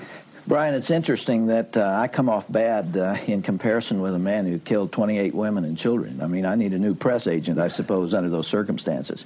I think what that reflects is an effort to discredit the messenger. What we had to say, what Bundy had to say, and some of my own conclusions about it are unacceptable to the media, or at least to some members of the media, and so there's been this effort to confuse who I am. I've been called a televangelist, to identify me with some of the embarrassing things that happened in Christendom a few years ago. Yeah. I've been called a minister and so on. It is true that I have a radio program on 1,300 Christian radio stations, but to say that that makes me a minister is like saying if you live in Orange County, you're a citrus grower. Right, well, you were called a religious broadcaster, in fact, in most of the articles that I saw, and I wouldn't characterize you as a religious broadcaster. Well, How would you characterize yourself? I have a PhD in child development from the University of Southern California.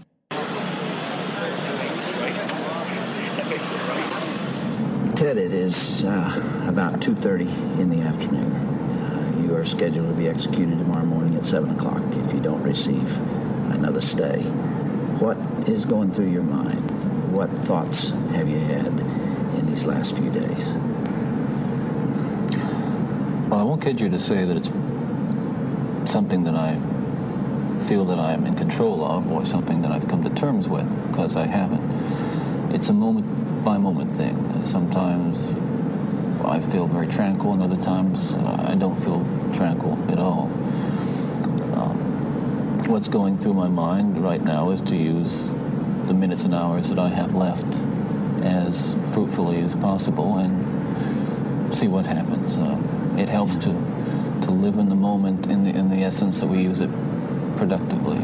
So right now I'm feeling calm, and in large part because I'm here with you. For the record, you are guilty of killing many women and girls. Yes. Yes, that's true. Ted, how did it happen? Take me back. What are the antecedents of the behavior that we've seen? So much grief, so much sorrow, so much pain for so many people. Where did it start? How did this moment come about?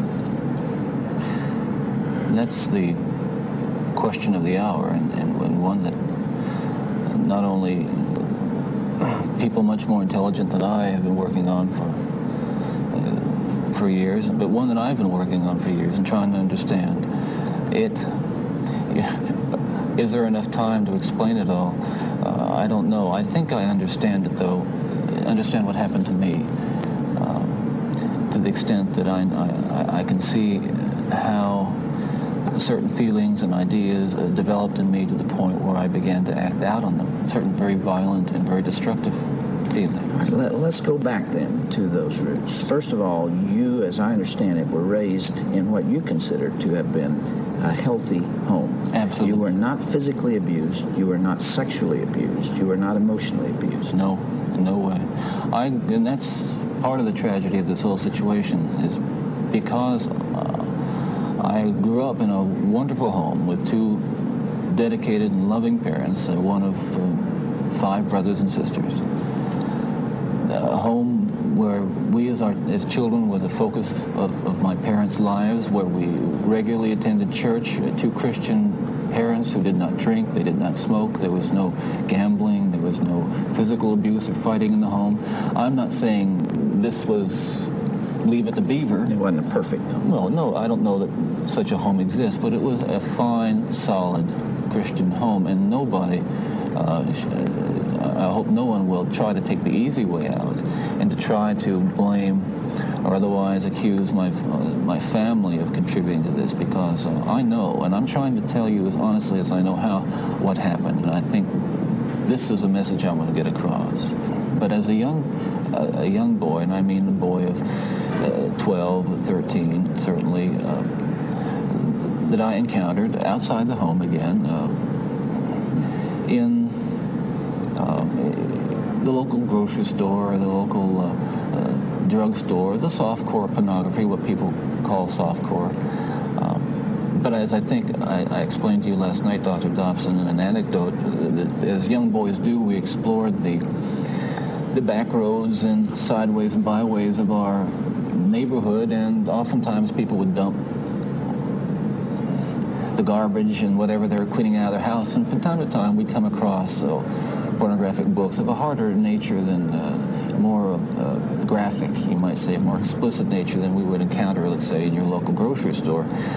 And this also included such things as, let's say, detective magazines and more hardcore. Those that involve violence. Yes, yes, and and this is something I think I want to emphasize, is the most damaging kinds of pornography. Again, I'm talking from personal experience. Hard, real, personal experience. The most damaging kinds of pornography are those that involve violence and sexual violence, because the wedding of those two forces, as I know only too well, brings about behavior that is just too terrible to describe. Now, walk me through that. What was going on in your mind at that time? Okay, before we go any further, I think it's important to me, and that people believe what I'm saying, to tell you that I'm not blaming pornography and not saying that it caused me to go out and do certain things. And I take full responsibility for whatever I've done and all the things that I've done. That's not the question here. The question and the issue is how this kind of literature contributed and helped mold and shape the kinds of violent behavior. It fueled your fantasies. Well, in the beginning, it fuels this kind of thought process.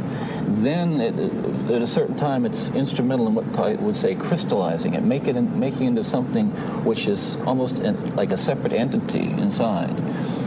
And at that point, you're at the verge, or I was at the verge of acting out on these kinds of thoughts. Now, I really want to understand that. You had gone about as far as you could go in your own fantasy life with printed material, and you made or printed and video or film photos, magazines, what have you. And then there was the urge to take that little step or big step over to a physical event. And it happened in stages, gradually. It doesn't necessarily, not to me at least, happen overnight. My experience with, I'd say, pornography generally, but with pornography that deals on a violent level with sexuality, is that once you become addicted to it, and I look at this as a kind of addiction, like other kinds of addiction, I would keep looking for more potent, more explicit, more graphic kinds of material. Like an addiction, you keep craving something which is harder, something which gives you a greater sense of excitement, until you reach the point where the pornography only goes so far. You reach that jumping off point where you begin to wonder if maybe actually doing it will give you that which is beyond just reading about it or looking at it. How long did you stay at that point before you actually assaulted someone? Well, yeah, you see,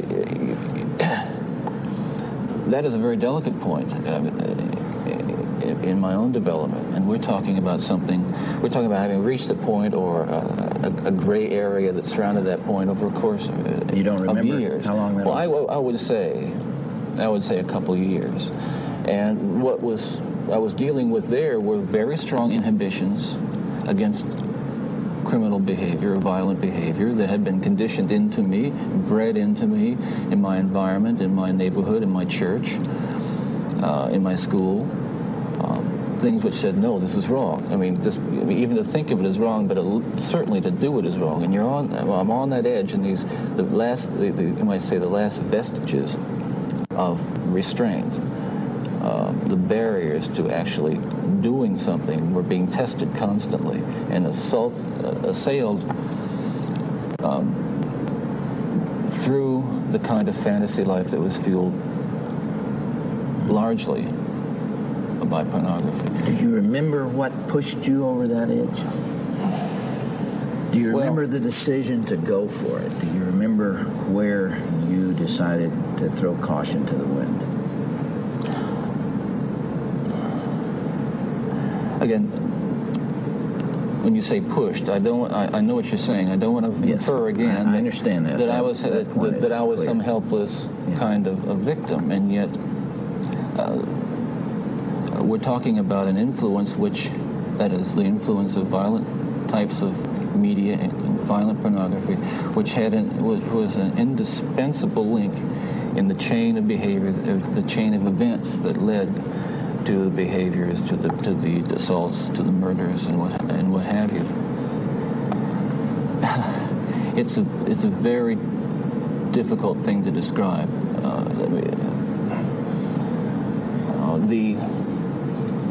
The sensation of reaching that point where I knew that it was like something had, say, snapped, that I knew that I couldn't control it anymore, that these barriers that I had learned as a child, that had been instilled in me, were not enough to hold me back with respect to seeking out and harming somebody. Would it be accurate to call that a frenzy, a sexual frenzy? Well, yes, that's one way to describe it. A compulsion, a building up of this destructive energy. Another factor here that I haven't mentioned is the use of alcohol. But I think that what alcohol did, in conjunction with, let's say, my exposure to pornography, was alcohol reduced my inhibitions. At the same time, the fantasy life that was fueled by pornography eroded them further. In the early days, you were nearly always about half drunk when you did these things. Is that right? Yes. Yes.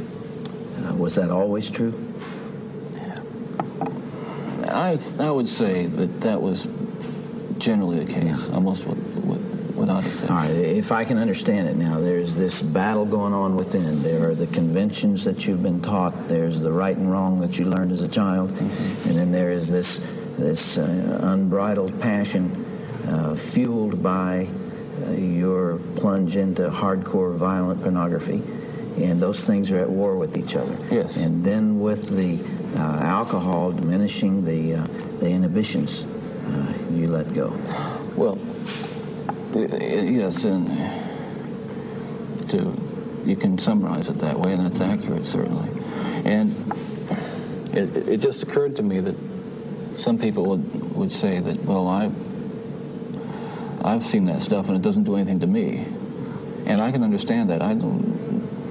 Virtually everyone can be exposed to so-called pornography, and while they're aroused to it to one degree or another, not go out and do anything wrong.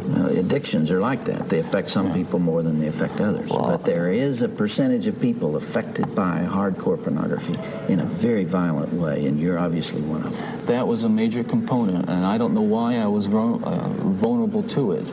All I know is that it had an impact on me that was just so central to the development of the violent behavior that I engaged in. Ted, after you committed your first murder, what was the emotional effect on you? What happened in the days after that?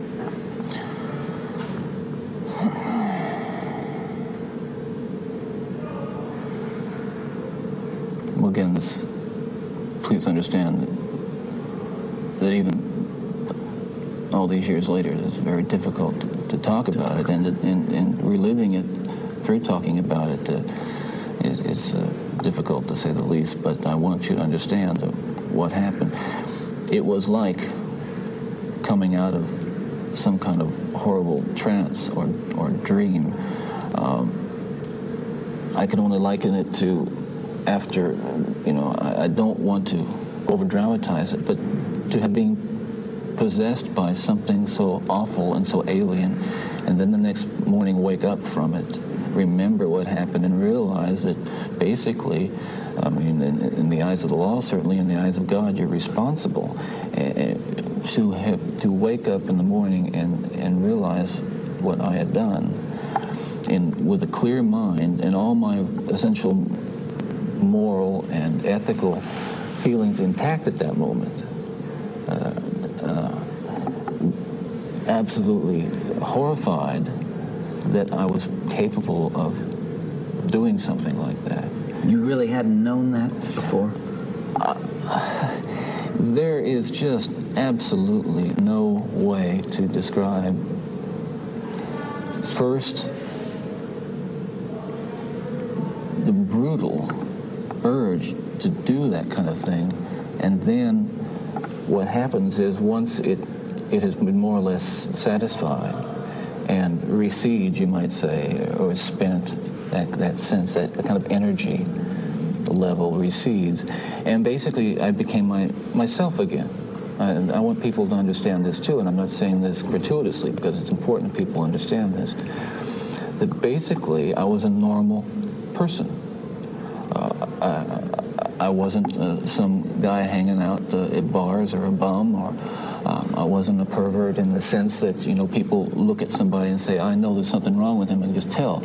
I was essentially a normal person. I had good friends. I led a normal life, except for this one small but very potent and very destructive segment of it that I kept very secret and very close to myself and didn't let anybody know about it. And part of the shock and horror from my dear friends and family years ago when I was first arrested was that there was no clue. They looked at me and they looked at the all-American boy. And I wasn't perfect, but I want to be quite candid with you. I was okay.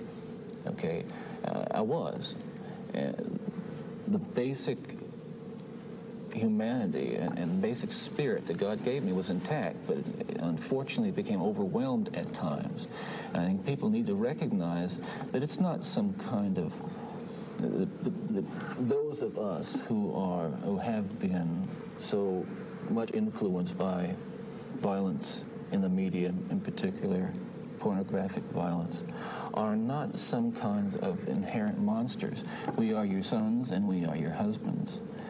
And we grew up in regular families, and pornography can reach out and snatch a kid out of any house today. He snatched me out of my home. It snatched me out of my home 20, 30 years ago. And as diligent as my parents were, and they were diligent in protecting their children, and as good a Christian home as we had, and we had a wonderful Christian home, there is no protection against the kinds of influences that are loose in a society that tolerates. you feel this really deeply, don't you? Ted, outside these walls right now, there are several hundred reporters that wanted to talk to you. Yeah. And you asked me to come here from California because you had something you wanted to say. This hour that we have together is not just an interview with a man who's scheduled to die tomorrow morning. I am here, and you're here because of this message that you're talking about right here. You really feel that hardcore pornography and the doorway to it, softcore pornography, is doing untold damage to other people and causing other women to be abused and killed the way you did others. Listen, I'm no social scientist, and I haven't done a survey. I mean, I don't pretend that I know what John Q. Citizen thinks about this. But I've lived in prison for a long time now. And I've met a lot of men who were motivated to commit violence just like me. And without exception, every one of them was deeply involved in pornography, without question, without exception, deeply influenced and consumed by an addiction to pornography. There's no question about it. The FBI's own study on serial homicide shows that the most common interest among serial killers is pornography. Yeah, that's true. And it's real. It's true. Ted, what would your life have been like without that influence?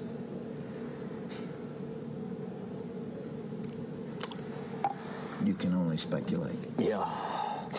Well, I know it would have been far better, not just for me, and it's, excuse me for being so self-centered here. It would have been a lot better for me and lots of other people. I know that lots of other innocent people, victims and families. It would have been a lot better. There's no question, but it would have been a fuller life. Certainly a life that would not have involved, I'm absolutely certain, would not have involved this kind of violence that I have committed. I'm sure, Ted, if I were able to ask you the questions that are being asked out there, one of the most important as you come down to perhaps your final hours, are you thinking about all those victims out there and their families who are so wounded, years later, their lives have not returned to normal. They will never return to normal. Absolutely. Are you carrying that load, that weight? Is the remorse there? Again, I know that people will accuse me of being self-serving, but we're beyond that now. I mean, I'm just telling you how I feel. But through God's help, I have been able to come to the point where much too late, but better late than never, feel the hurt and the pain that I am responsible for. Yes, absolutely. In the past few days, myself and a number of investigators have been talking about unsolved cases, murders that I was involved in. And it's hard to talk about all these years later because it revives in me all those terrible feelings and those thoughts that I have steadfastly and diligently dealt with, and I think successfully, with the love of God. And yet it's reopened that, and I felt the pain, and I felt the horror again of all that. And I can only hope that those who I've harmed, and those who I've caused so much grief, even if they don't believe my expression of sorrow and remorse, will believe what I'm saying now, that there is loose in their towns and their communities people like me today whose dangerous impulses are being fueled day in and day out by violence in the media in its various forms, particularly sexualized violence. And what scares me, and let's come into the present now, because what I'm talking about happened 20, 30 years ago, that is, in my formative stages. And what scares and appalls me, Dr. Dobson, is when I see what's on cable TV, some of the movies, I mean, some of the violence in the movies that come into homes today with stuff that they wouldn't show in X-rated adult theaters 30 years ago. This stuff... The slasher movies that you're talking about. That stuff is, I'm telling you, from personal experience, the most, that is graphic violence on screen, particularly as it gets into the home to children who may be unattended or unaware that they may be a Ted Bundy who has that vulnerability to that predisposition to be influenced by that kind of behavior, by that kind of movie, that kind of violence. There are kids sitting out there switching the TV dial around and come upon these movies late at night, or I don't know when they're on, but they're on and any kid can watch them. It's scary when I think what would have happened to me if I had seen. I mean, scary enough. I mean, that I just ran into stuff outside the home, but to know that children are watching that kind of thing today, or can pick up their phone and dial away for it or send away for it. Can you help me understand this desensitization process that took place? What was going on in your mind?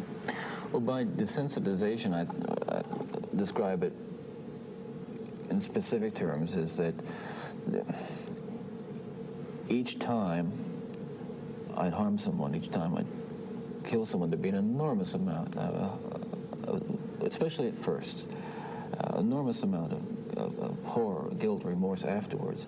But then that impulse to do it again would come back even stronger. Now, believe me, I didn't...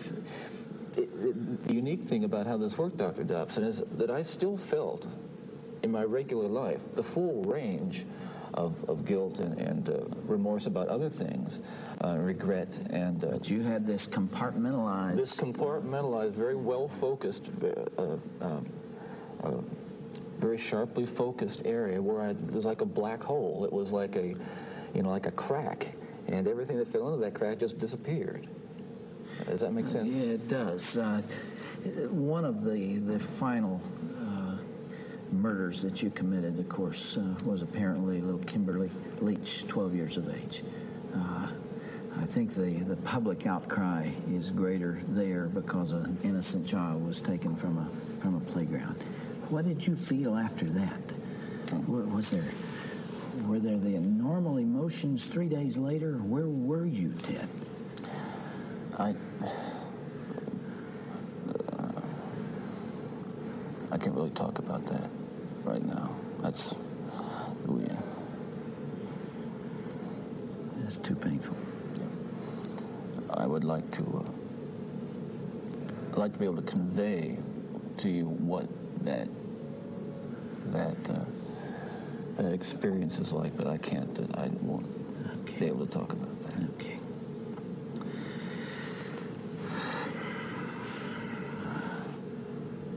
I can't begin to understand. Well, I can try, but I'm aware that I can't begin to understand the pain that the parents of these children that I have, and these young women that I've harmed, feel. And I can't restore really much to them, if anything. I won't pretend to, and I don't even expect them to forgive me, and I'm not asking for it. That kind of forgiveness is of God, and if they have it, they have it. If they don't, well, maybe they'll find it someday. Do you deserve the punishment the state has inflicted upon you? That's a very good question, and I'll answer very, very honestly. I don't want to die. I'm not going to kid you. I'll kid you not. I deserve certainly the most extreme punishment society has, and I think society deserves to be protected from me and from others like me. That's for sure. I think what I hope will come of our discussion is I think society deserves to be protected from itself, because as we've been talking, there are forces at loose in this country, particularly, again, this kind of violent pornography, where on the one hand, well-meaning, decent people will condemn behavior of a Ted Bundy while they're walking past a magazine rack full of the very kinds of things that send young kids down the road to be Ted Bundys. That's the irony.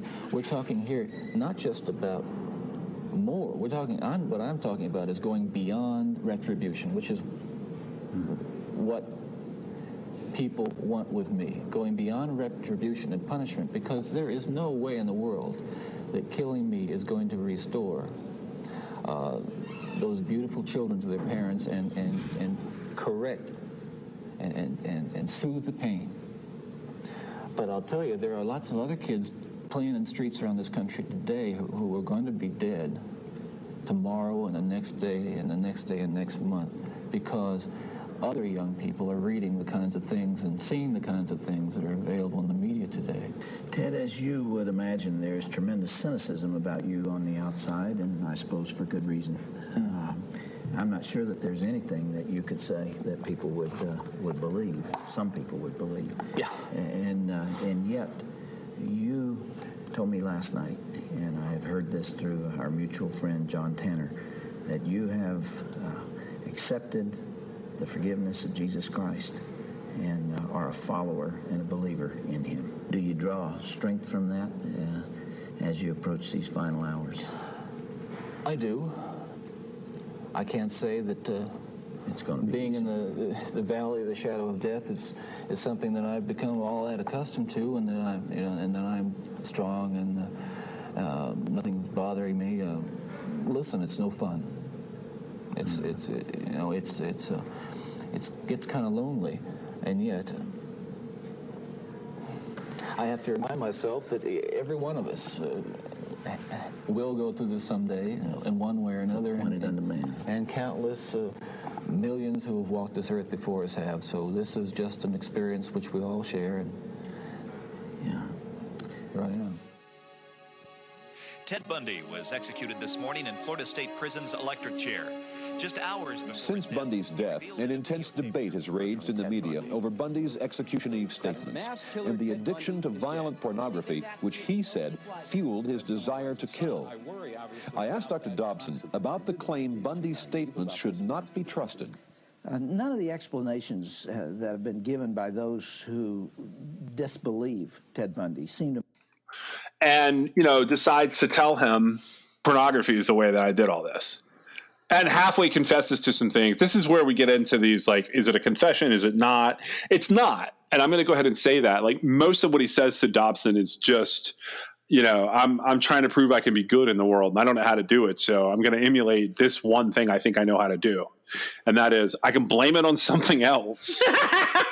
And if I do that, maybe they'll keep me around to learn how to fight that demon. Maybe I'm useful, because that's what he kept trying to do. He really wanted to be a part of the Green River Task Force. And they sort of make it in one of those super cop stories, and I think it's at least one movie, maybe two. They try and make it look like he was helpful in that regard. Well, if he was helpful in that regard, then, I think I'm missing something. Do you know anything about Gary Ridgway? Yeah, I do.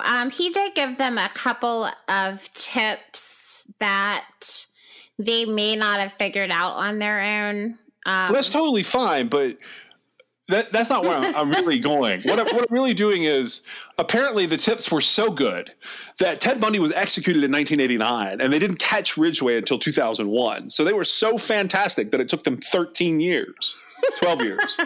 So... Well, you have to keep in mind, though, that he stopped for a while. I'm aware. And so maybe we give Ted credit for that. He helped slow Gary Ridgway's body count down. I don't give him credit for that. No. So the bottom line is Bundy wanted to do something that showed he should stay on this earth, because he suddenly realized that even though he had no personality, he was deathly afraid of dying. And he kept slowly giving them things. And the thing is, the lawyers would tell him, the cops would come back and be like, he says he killed 30 people. And the lawyers look at their watch today? He killed 30 people today? And even one of the lawyers even says, he said, add a digit to that. One of the other lawyers says that he said it was over 100 people. Right. And that he had started very, very young. So what the do you truth is, think that is? What do you think the deal is with serial Bundy's number? Well, with all serial killers' numbers, because it gets to be like this ridiculous thing where they're always in a corner, obviously. Less than a dozen. If they're talking about their number of victims, they're being interrogated by law enforcement and they'll probably never see the light of day again. But to me, like, are they just like wanting to leave, the mystery open? Like, I am the worst serial killer ever. I think that could be part. I mean, okay, you have to think of it this way. That dance that goes on there is very much like dating. Man. It is. No, it's like when an interrogator is dealing with a killer that they know is a killer and the killer has started to confess. It's like dating. Bundy just was late to the party. I will tell you what. If that were me, I would go in there and I would tell them that under no circumstances were they to ever tell me how many people they killed. Oh, you just wanted to do it right away.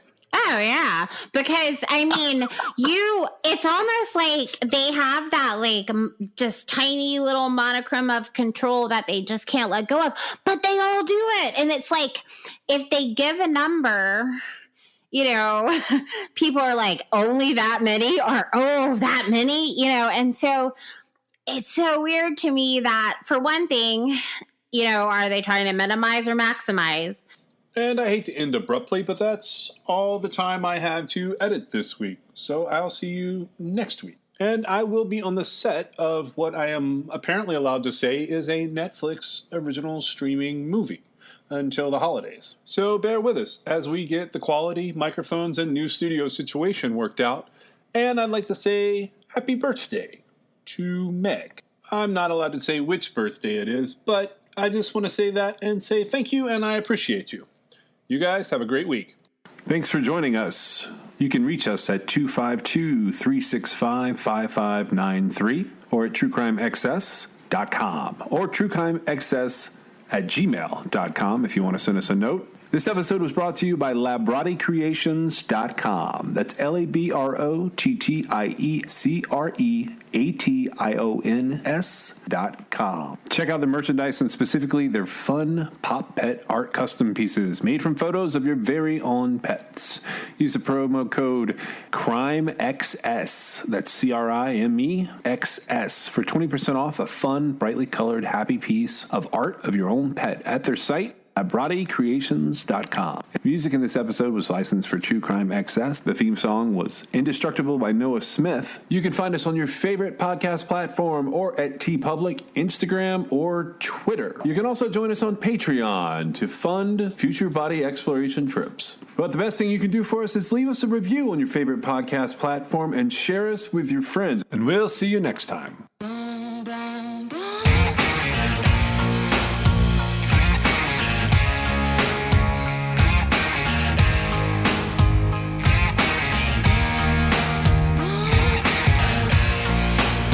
This is True Crime XS.